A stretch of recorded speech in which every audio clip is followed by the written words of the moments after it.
ദീർഘായുസ് ഉണ്ടാകാൻ, നല്ലൊരു ജീവിതം ഉണ്ടാകാൻ ദൈവവചനം പറയുകയാണ് രണ്ട് കാര്യങ്ങൾ. തിന്മയിൽ നിന്ന് നാവിനെ സൂക്ഷിക്കുക. രണ്ട്, വേണ്ടാത്ത വർത്തമാനങ്ങൾ പറയാതിരിക്കുക.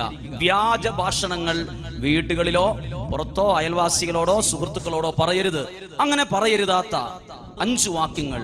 ഒന്നാമത്തെ വാക്യമാണ് വേഗത്തിൽ എടുക്കുന്നത്. ഒന്നാമത്തെ വാക്യം ഇതാണ്: അഹങ്കാരത്തിൽ നിന്ന് പറയരുത്. അഹങ്കാരത്തിൽ നിന്ന് പറയുന്ന വാക്കുകൾ. എന്താണ് അഹങ്കാരത്തിൽ നിന്ന് പറയുന്നത്?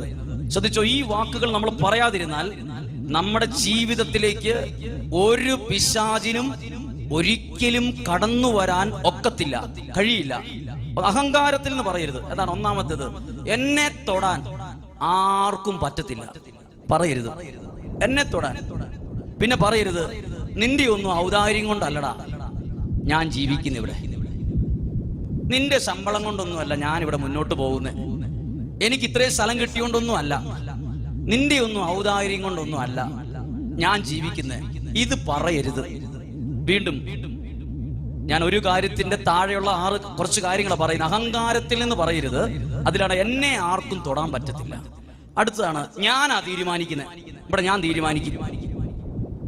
ഞാൻ തീരുമാനിക്കുന്നതിന്റെ അപ്പുറത്ത് ഇവിടെ ആരും നിൽക്കാനോ പറയാനോ പാടില്ല. ഇത് അഹങ്കാരത്തിൽ നിന്ന് പറയുന്ന വാക്കുകളാണ്. അടുത്തത്, എന്റെ ആരോഗ്യം ഇപ്പൊ ഇവിടെ ആർക്കാ ഉള്ളേ? എന്റെ അത്രയും പഠിപ്പുള്ള ആരാ ഇപ്പൊ എന്റെ കുടുംബത്തിലുള്ള?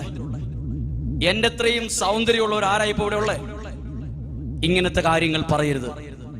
അടുത്തതാണ്, എനിക്കുള്ള വീട് അത് ഞാൻ ഉണ്ടാക്കിയതാ, എന്റെ വാഹനം അത് ഞാൻ ഉണ്ടാക്കിയതാ. ഇതിന്റെ എല്ലാം ഒരു സംഗ്രഹമാണ്. അഹങ്കാരത്തിൽ നിന്ന് ഒന്നും പറയരുത്. പറഞ്ഞേ ഹല്ലേലൂയ. ഇത് ദൈവവചനത്തിന് വിരുദ്ധമാണ്. ഏത്? അഹങ്കാരത്തിൽ നിന്ന് നമ്മളൊരു കാര്യം പറയുമ്പോൾ സംഭവിക്കുന്നത്, ഞാൻ എന്റെ നാവിലൂടെയാ പറയുന്നത്. ദൈവവചനം പഠിപ്പിക്കുകയാണ്, ദീർഘായുസ് വേണോ, നല്ല ജീവിതം വേണ്ട, ഒരു ദൈവാനുഗ്രഹം വേണോ, വ്യാജ ഭാഷണത്തിൽ നിന്ന് നാക്കിനെ നിയന്ത്രിക്കണം. എന്നിട്ട് പറയാണ്, അഹങ്കാരത്തിൽ നിന്നൊന്നും പറയരുത്. ഇതെല്ലാം ഞാൻ ഉണ്ടാക്കിയതാ, എന്റെ വീടാ, ഒന്നും അങ്ങനെ പറയരുത്. പിന്നെ എന്തു പറയണം? ഇതിന് പകരമായിട്ട് വേറെന്തോ പറഞ്ഞാൽ മതി. നമ്മുടെ ജീവിതത്തിലേക്ക് പരിശുദ്ധാത്മാവ് വരാൻ ഇങ്ങനെ പറയണം, എളിമയിൽ നിന്ന് പറയണം, എല്ലാം ദൈവത്തിന്റെ ദാനമാണ്. പറഞ്ഞേ ഹല്ലേലൂയ. ഈ കാര്യം ഇന്ന് തൊട്ട് നമ്മുടെ നാവിനെ നിയന്ത്രിക്കുക. ഇന്ന് തൊട്ടാ, നാളെ തൊട്ടല്ല, ഇന്ന് തൊട്ട് നമ്മൾ ചിന്തിക്കുവാണ്, അഹങ്കാരത്തിൽ നിന്ന് ഞാൻ പറയത്തില്ല, എന്റെ അത്ര ആരാ ഉള്ളേ, ആരുടെ ഔദാര്യം കൊണ്ടൊന്നുമല്ല ഞാൻ ജീവിക്കുന്നത്. എന്നാൽ ഇന്ന് തൊട്ട് നമ്മൾ പറയുകയാണ് എല്ലാവരോടും. നമ്മുടെ വീട്ടിലും നമ്മൾ പറയണം, നമ്മുടെ വീട്ടിലുള്ളവരോടും, നമ്മുടെ കുഞ്ഞുങ്ങൾ കേൾക്കെ നമ്മൾ പറയണം, എടാ എല്ലാം ദൈവാനുഗ്രഹമാണ്. പപ്പ മേടിച്ച കാറില്ലേ, ദൈവത്തിന്റെ അനുഗ്രഹമാണ്. പപ്പ പണിത് ഈ വീടില്ലേ, പപ്പായും മമ്മിയും കൂടെ പണിത് ഈ വീടില്ലേ, ദൈവാനുഗ്രഹമാണ്. നമ്മൾ മേടിച്ച 10 സെന്റ് സ്ഥലമില്ലേ, അത് ഞാൻ ഉണ്ടാക്കിയാന്ന് പറയുമ്പോൾ അഹങ്കാരമായി, ദൈവത്തിന്റെ ദാനമാണ്. പറഞ്ഞേ ഹല്ലേലൂയ. ഒന്നാമത്തെ കാര്യം ഇതാണ്, ഒരിക്കലും പറയരുത്.